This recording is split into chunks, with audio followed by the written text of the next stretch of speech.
ایک شخص کہتا ہے میرا باپ بڑا گنہگار تھا، میں نے غسل و کفن دے کے اسے دفن کیا، رات کو خواب میں اپنے باپ کو دیکھا، تعجب تب ہوا جب میں نے اپنے باپ کو جنت میں دیکھا۔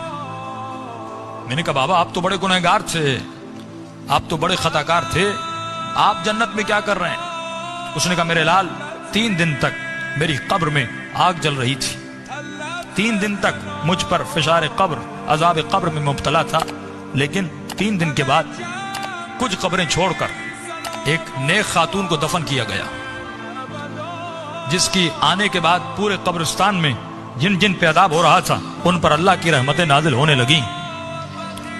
فرمایا نور برس رہا تھا۔ کہا بابا یہ کیسا نور تھا؟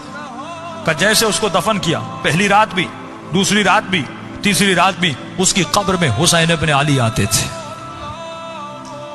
فرمایا جب اس خاتون نے میرے عذاب کو دیکھا، فرمایا اس کے دل میں رحم پیدا ہوا، اور جب امام حسین اس کی قبر میں آئے تو اس نے کہا مولا مجھ پر تو رحمتیں ہیں، لیکن یہ بھی آپ کا چاہنے والا ہے، اس کی قبر میں عذاب ہو رہا ہے، میں چاہتی ہوں میری خاطر آپ اس کی شفاعت کر دیں۔ کہ اس وقت امام نے دعا کے لیے ہاتھوں کو بلند کیا، میرا عذاب ختم ہوا۔ کہ بابا وہ خاتون کون سی تھی؟ کہ اس کا نام یہ تھا، اس کے شوہر کا نام یہ ہے، فلاں محلے میں رہتی تھی۔ یہ نیند سے اٹھا، اس محلے میں گیا، اس شخص کا نام پوچھا، کہ فلاں خاتون آپ کی زوجہ تھی؟ کہا۔ کہ اس کا کون سا ایسا عمل تھا؟ کیا وہ بہت زیادہ نمازی تھی؟ کہا نہیں، صرف واجبات پہ عمل کرتی تھی۔ کہا بہت زیادہ قرآن پڑھتی تھی؟ کہا نہیں، مختصر قرآن پڑھتی تھی۔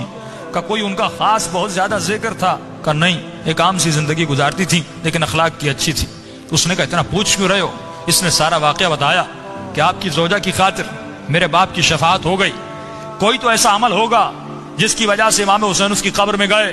تو فرمایا ایک عمل تھا جو کثرت سے کیا کرتی تھی۔ کہ وہ کون سا عمل تھا؟ فرمایا روزانہ زیارت عاشورہ پڑھا کرتی تھی۔ یہ مقام اذکرونی اذکرکم ہے کہ ہمارے چاہنے والوں تم ہمیں یاد کرو، ہم تمہیں یاد کریں گے۔